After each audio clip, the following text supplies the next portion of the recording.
Okay, so the first thing we're gonna do, first and foremost, everybody, thank you for showing up. I know like everybody's off and doing things like having a life and it's literally gorgeous outside, but I appreciate everybody showing up.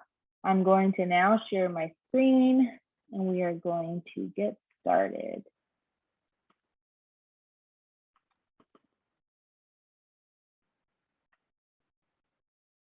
Everybody should be able to see this.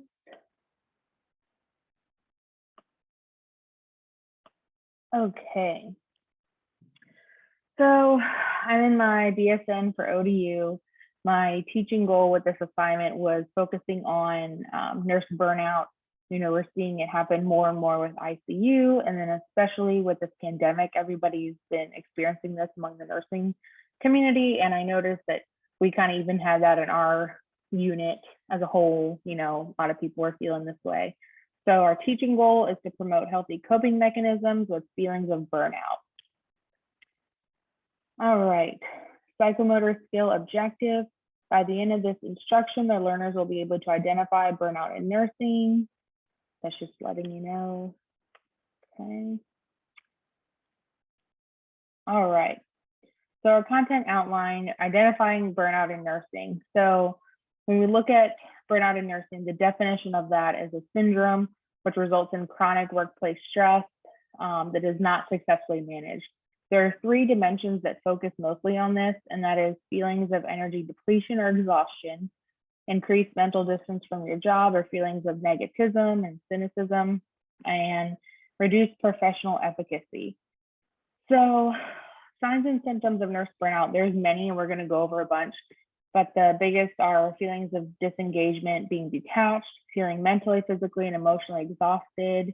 And causes of nurse burnout can be high stress environment, long hours, lack of sleep, emotional strain, and lack of support.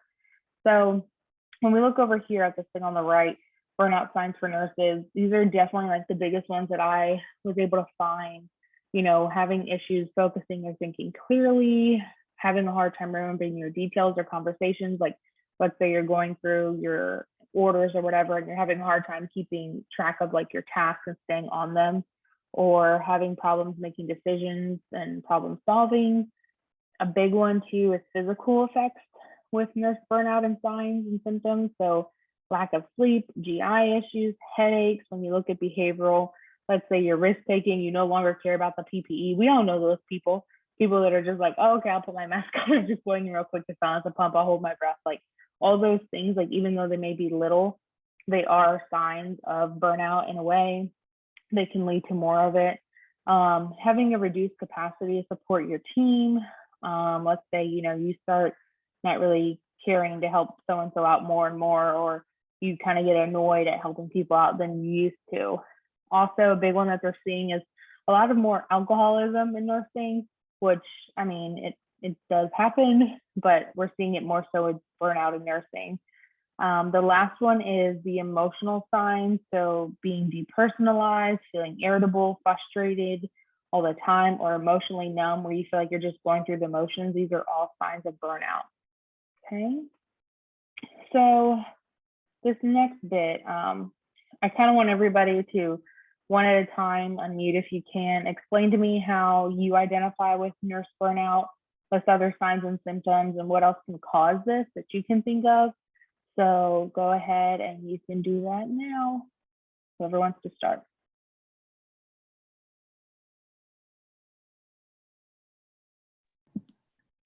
I will go first. I feel personally attacked by this. Like, I just feel like you just explained everything that's been wrong with me for all these last months. No. Well, I'm here for you, Josie. What else would you say, like, you feel like has caused it, or like, what other signs are you experiencing with burnout that you felt yourself? I don't know what I can really add to this, but I feel like, I mean, because of lots of reasons, one of them being that now the days are getting longer and there's some warm weather and things seem to be looking up and we have a vaccine and it's better. Like, I feel like maybe I was in a place and I'm coming out of it. I don't know. I don't know.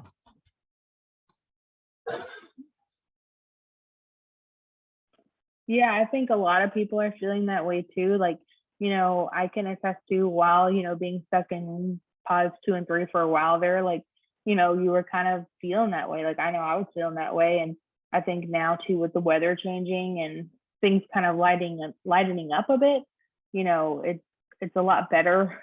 I don't really feel that way anymore, but, I do support you. And like, I think like in this, we really have to, because of, the line of work we do. I mean, we are dealing with people's lives like all the time in the ICU. We have to be on our tip top game, and it's unfair to us sometimes because we don't always get to do that. You know what I mean? With everything else going on.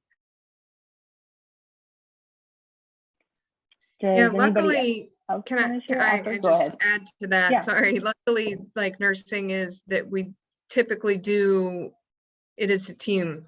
It's got to be a team, especially in the ICU. So luckily, at least there is that. And I feel that with you as well. Thank you. Definitely. Of course. Thanks for sharing. Anybody else want to share? The floor is open.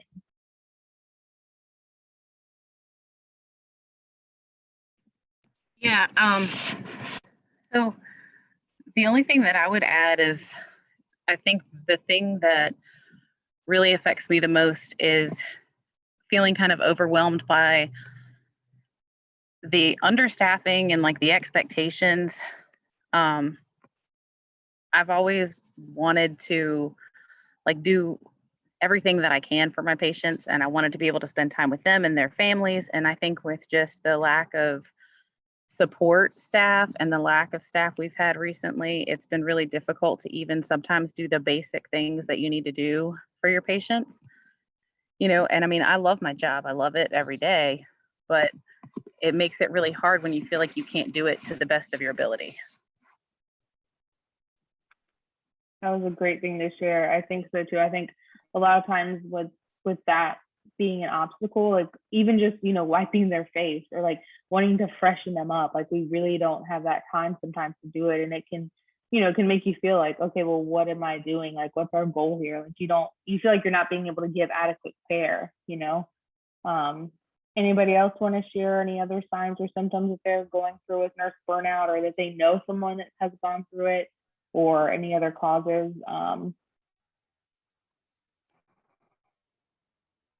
I'll say that I feel like for a moment I was feeling pretty hopeless. Just, when COVID was hitting really hard, I just feel like anything I did didn't really matter because of the outcome probably wasn't, going to be good. But I feel like now that we're kind of hitting that curve, I don't feel that way as much. But it did, get really rough at one point in time. I just feel like anything I did wasn't really helping the patients. Yeah, I think that's a really, it sucks that we kind of all feel this way and that we've had to deal with this. But, luckily, like you said, the curve is coming down. But I think, the more we kind of talk about it too, unfortunately, I feel like in the ICU world, at least right now, or I don't know, just in general, it's actually interesting. Like burnout was first used in 1970, like the term burnout, like people didn't talk about it. Like there was a huge stigma in nursing actually about burnout because, like you're a nurse, you're doing God's work, you're doing this, like you have to be able to, stretch all these different ways. And so like it was very difficult for the nursing community to even kind of talk about it without being stigmatized. So, I mean, it's definitely something that needs to change for sure. And that's basically, like the focus with this meeting today and discussion and teaching is that, we need to learn how to identify it with ourselves, with our peers, being able to step in, support somebody, and, be more of, a support system in general. That should be the culture, So anything else? I'm going to move to the next slide. If somebody else doesn't want to share, or if you want to share real quick, like one.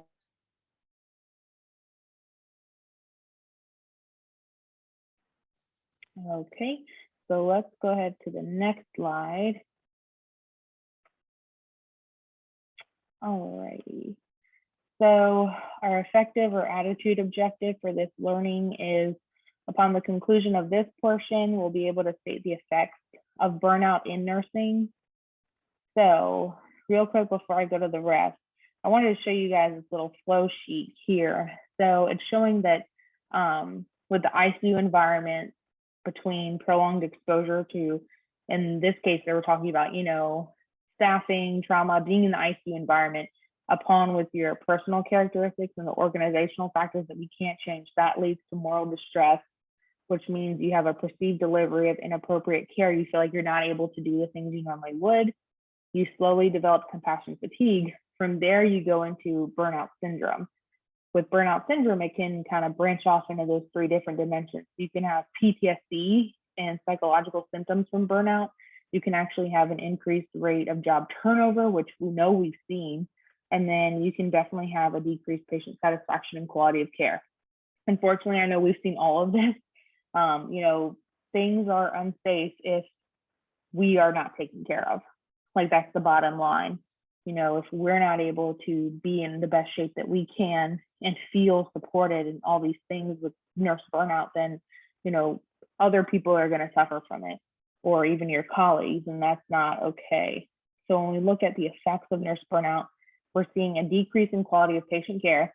So we're seeing lower satisfaction scores, higher mortality among patients, more infections, more risk for moral distress and compassion fatigue between nursing and healthcare providers, a higher turnout rate and retention issues, and we're seeing increased rates of poor coping skills among nurses, like I said, so drug addiction and alcoholism. You also have a huge risk for anxiety and depression. Like I said, this is a big stigma in the nursing community. I think things are changing now that it's 2021, but even among nurses, someone might share something very personal and say, I take this and this because I have this. And not all nurses are open and supportive of that nurse for sharing that. And, it goes back to the effects of nurse burnout. We need to support each other, and these effects are very important. And I think we all need to kind of know that. So our next activity will be, I want everyone, if you feel up to it, share it. If not, again, this is a safe space, so you don't have to. If you can share your personal feelings on burnout, any effects that you may have faced completely, or if you know someone that's been affected by it, please share. Let me go back. I don't know why I did that. And we can go ahead and do that. Let me mute my mic. So if anyone wants to start, go. I guess I'll say something. Typically when you think of burnout, you think of like older nurses or, people that have been a nurse for a long time, but it's like sad that we're seeing a lot of like new grads, especially in the ICU, where we see quite a bit more death. I mean, not as much obviously as like hospice or something, but, it's what once we're hopeful and, now not so much. With COVID, we were seeing a lot more patients kind of hitting our doors, and we, unfortunately didn't really see much hope even from when they hit our doors, and we were forced to kind of keep them alive just for like family's sake and things like that. So that kind of hit me a lot harder than previous years, before the pandemic and everything. And there was kind of no escape from it for a long time. Pretty much all of our patients had COVID. So it wasn't like we were able to kind of have a rotating on who's getting the sickest patients to, get a break from it. There was no break. So I think I've definitely been affected. I'm, obviously now leaving bedside altogether, at least for now. So that's kind of how it's affected me, more or less. I need to kind of step away to be able to feel like I have value for life again. And I don't want to be numbed anymore, if that makes sense. It's kind of numbing me to, trickling into my personal life as well. So I kind of feel like I just need to step away. I don't know if that makes any sense, but yeah. It makes total sense, and it's totally, validate your feelings. If that's how you feel, that's important to recognize it. Stepping away, if that's the right thing for you, that's the right thing. But again, thank you for sharing. And these effects are huge. I mean, just imagine that. Like, you're right. Like you said, like there was no break. Like a lot of people, they were, with the same patients or with the same type of patients, or you'd come in and the next day it's like so-and-so's gone. Like, and you're like, what? So it's just, it's unfortunate that these effects have deepened even more so than we think. And, it's really sad that you're leaving. But, of course, I'm happy that you're following your dreams and everything and what you want to do. Anybody else want to share any effects that they have with burnout, or someone that they know personally as well? I wanted to kind of piggyback onto what Emily was saying, because, it definitely rolls over into your personal life. With everything that's gone on, like even on, not the pandemic, but just feeling kind of overwhelmed with things, when things are like so busy, or you have to stay super late. I'm famous for having to stay super late to chart just to kind of get, because you're trying to get all of the things done, you have to do all of the things and you have to check all of the boxes. And then, some days like you leave and you're like, I feel like I just didn't even, do what I need to do. So you go home feeling really overwhelmed. And then when you get home, it's like, I've had to care all day. I don't know if I have any care left, in me. And so, and it crosses over like to your family and to your kids, and you're just, I don't know. I've noticed that, I can be really short, or I feel like I just want to be like in a room, like all by myself where it's completely quiet, and I can just, just decompress for a little while. And, I think that's hard for not only us, but, everybody that lives with us and, wants to support us, but doesn't know how, I think that's difficult too. I completely can relate to that. And I know a lot of people can, it's hard when you go home after, caring so much and doing all the things like you just said. And then it's like, you want to give your partner or someone, like your attention, and you're just like, you want your space, or like, you need time to process your day, or you're just like, I just don't want to talk. Like, I don't have it in me, like the mental energy to just give you that. And it sucks. Like, it's hard. And, it affects your family, it affects your loved ones, it affects like everybody. Like, I have sisters, like it affects everybody. And, they can see that. And I think it was really hard for a lot of people to kind of even discuss what was going on at work because of, the things we were seeing and what we were dealing with. I mean, you can't just tell somebody what you're going through with that. And it's really difficult. And then if you have family that aren't medical too, it's even harder for them to kind of relate to when you say like, oh, I had a busy day. Like they may not know what busy is for you. You know what I mean? So I think that's another thing too. Does anybody else have any other effects that they want to talk about?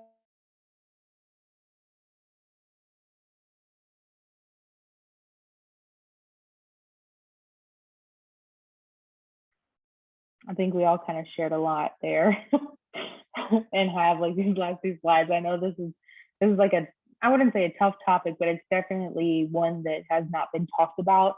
And this is why like I really wanted to choose this for this teaching session, because like, it's something that definitely is at home for us on our unit, and we definitely need to, bring it up more. So let's talk about how we can proactively prevent nurse burnout. So our cognitive knowledge objective in this session is, hold on, things are popping up.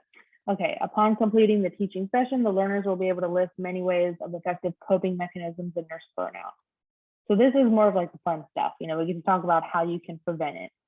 So this little picture over here that I got, it just kind of shows you like a little bit of like what that means. So when we talk about effective coping mechanisms, we're talking about the, take time out for yourself.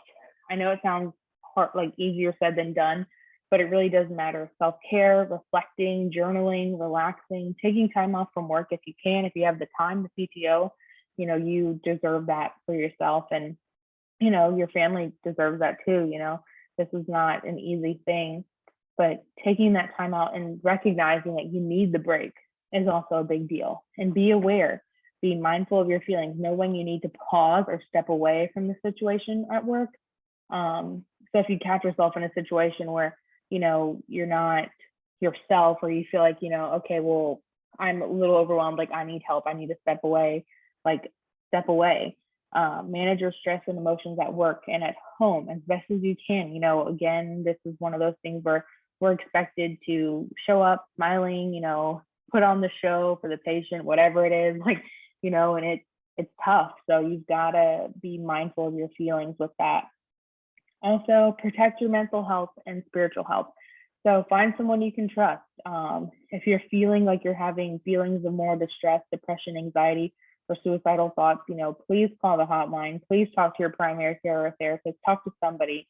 Don't close that door. If someone shares something with you like that, do not close that door, because you don't know what that could mean to someone or what that could end up resulting in. So please be open and mindful with each other and with yourself.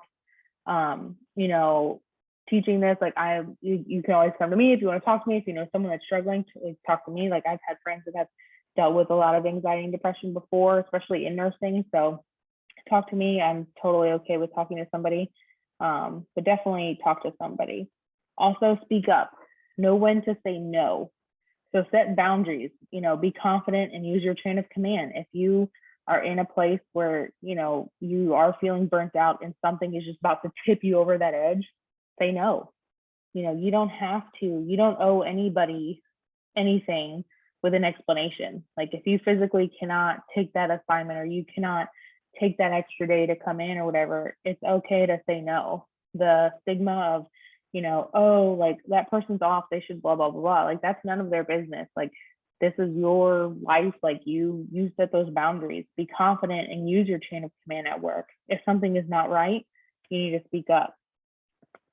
And then our last activity to kind of close everything up. So since learning about burnout, what coping mechanisms will you now apply in your daily life?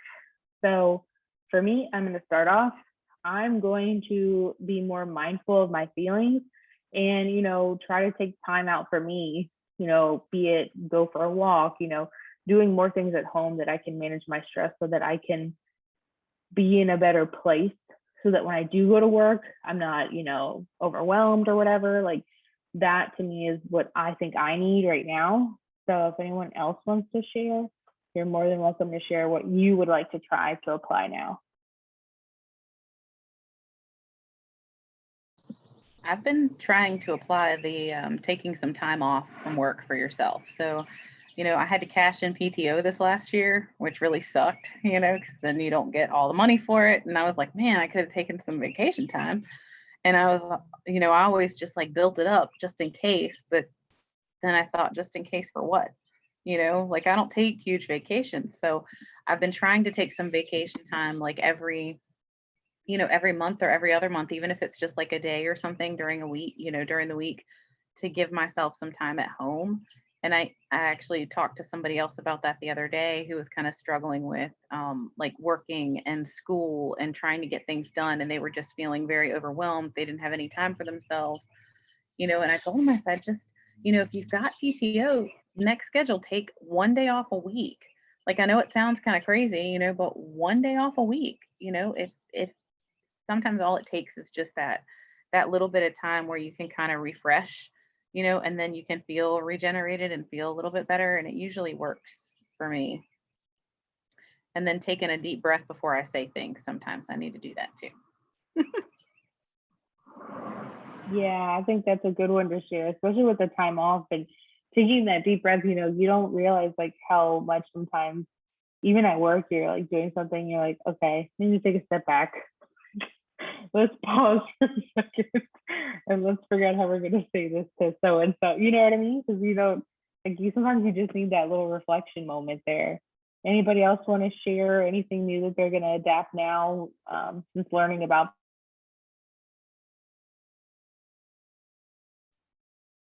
I need to work more on like taking care of myself part as far as like diet and exercise, drinking more water and less caffeine and all of that, because I know that can't help. So that is a goal of mine anyway, because I'm becoming large very quickly, but like I know that would help that as well.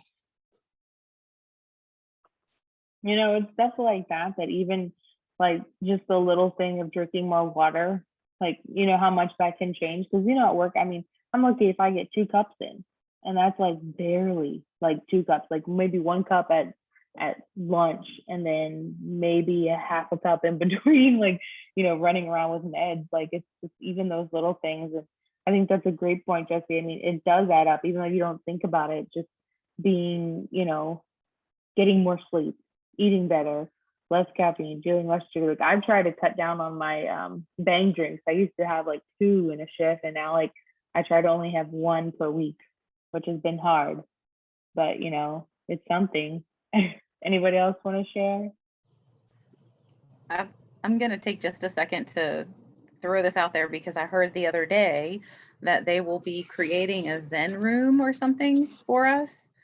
So yeah, I know that was my look too. I was like, okay, so I think they're going to use the little conference room, the small conference room, and I think the goal, because I believe St. Mary's has it already, of course, but I think they're going to change it to into a Zen room for us, where they said there's going to be like some recliner chairs, maybe even they said something about a massage chair, but where you can go and you can take 10 minutes. Like if you need a break, if you need a few minutes, if you're having an overwhelming day, to just kind of go and just calm yourself and, you know, just kind of decompress and relax for a few minutes before you have to come back in. And so it's supposed to be coming soon.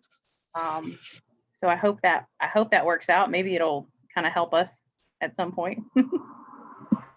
That'd be awesome if that happens. I hope it does, because you know how like that would be so, I don't know, like sometimes like when you're on your break, you know, people want to chat and things like that. Maybe you're not feeling like chatting that day, and you could go there and just kind of chillax for a little bit. Like that would help a lot of people, I think.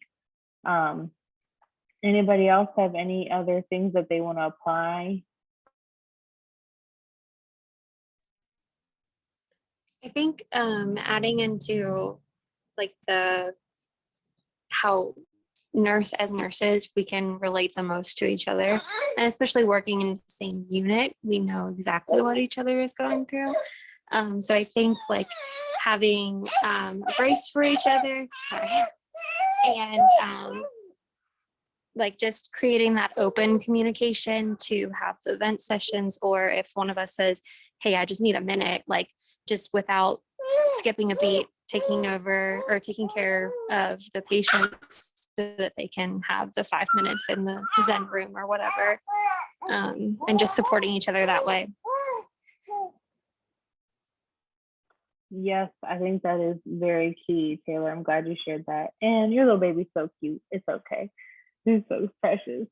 I definitely think that's important too, is just being able to have each other's back with this. I think that's a big thing we need to do moving forward with learning about this. And I was really hesitant because I kind of wanted to, do this with, more of the staff, but there's really no way we could actually have this type of meeting at work with, you can't take people away from like their patients. Like even if they were to come for like 2 minutes, like you wouldn't really be able to get what you're getting with just us Zooming. And it may not seem like a lot, but like you said, being supportive of each other, like that's the best thing we can do, even if it's the only thing we can do right now, just to kind of make that door open. Anybody else have anything else they want to share before we close the meeting?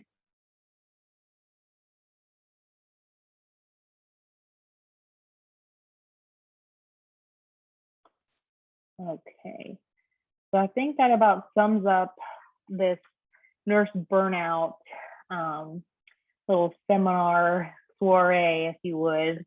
I really appreciate everybody sharing and being open, and just again, remember that, we are all in nursing, we are all working in the ICU, like we're all dealing with this stuff all the time, but we have to be supportive, and we have to remember that even though like we're all nurses, like we still have a life. Like, you're not just a nurse, like you're also a mom, you could be a daughter, you could be somebody, someone, whatever. Like, you have to remember that too, that it also goes deeper, burnout does. So just keep that in mind, and again, be supportive of each other. And I think that's the best thing we can do for now. And I hope everybody enjoyed this, and thank you so much for sharing. Any last minute comments or anything like that you want to share before I close it?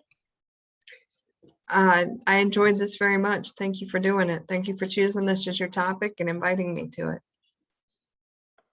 You're very welcome, Jesse. And thank you for coming. This is, again, I really wanted people to hear about this and, kind of open the door for communication for it a little bit more too. So thank you. It's weird because I'm coming at it from a little bit of a different place, because I've been doing this for so much longer than most of you. And like, I've had plenty of opportunities to have burnout. And this, like, here I am now with like all kinds of it. And it's just weird. It's crazy. Anyway. Yeah. You know, I'm only into what, I graduated 19, 2 years, whatever, coming up here. And, you know, it's definitely, I can attest to kind of what Emily was saying too, like you're seeing more new grads and newer nurses feeling burnout, but even nurses that have been doing this longer, like they definitely are feeling it too. So I think it goes both ways, but Yeah, you know, I that's what think, I'm saying. Mhm. It's like, you guys are Yeah. way too young to be feeling like this. This is crazy. yeah, Never thought it was gonna, like, this is just insane. It's crazy. I'm just saying that from my point of view, like having been, this is my 21st year. So Mhm. yeah, yeah, I think it definitely, it says something about what's going on though. I think if anything, like this is something that, you know, we should learn from to be able to change what's happening. You know what I mean? Like it definitely, that needs to happen going forward. But anything else before I close?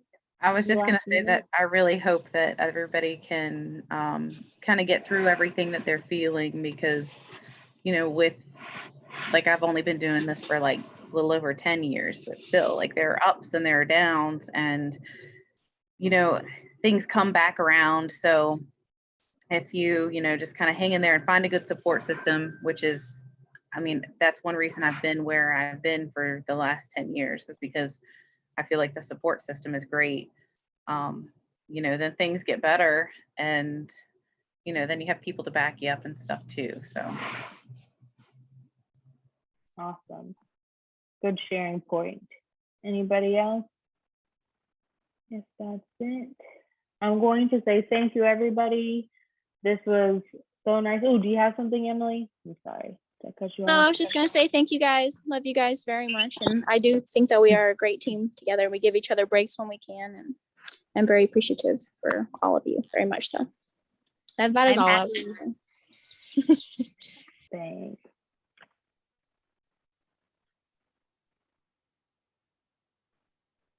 Macy, are you trying to talk or no? Okay, no. It just popped up your name. That was weird. Oh, Alrighty, yeah, sorry. guys. I was just gonna say that I'm happy you guys are part of my team and that you guys have all been so amazing. And I love that you guys are part of it. That's it. And thanks for this meeting. Aw.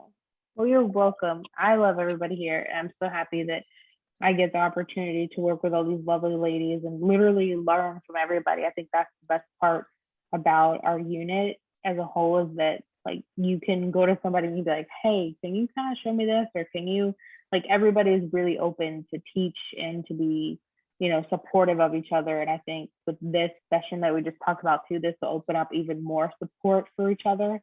So I just thank everybody for taking the time today to kind of chime in, share personal things. Like, I know that wasn't easy to do, but I appreciate it. And I think we got to just keep that door open. Alrighty, guys. Well, without further ado, I thank you so much, and I'm ending this now.